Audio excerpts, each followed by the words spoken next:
Let's start with a story. I know a man who worked in his business for over 20 years.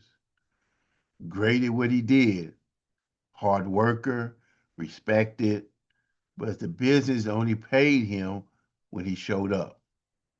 No systems, no handoff plan, no clarity on what the business could become without him. Now, here's the shift.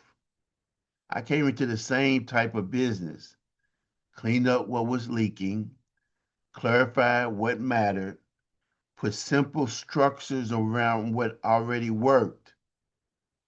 Then I brought my 20-year-old daughter into it. And now we're planning succession, not someday, now.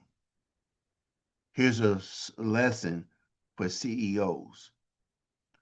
Most businesses don't fail, they just never get organized enough to outlive the owner. If your company can't pay you when you step away, you don't own a business yet. You own a very demanding job.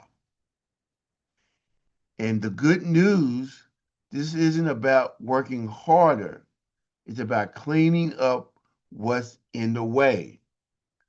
If this is home, just comment clarity so I know I'm talking to the right people. Can you do that for me?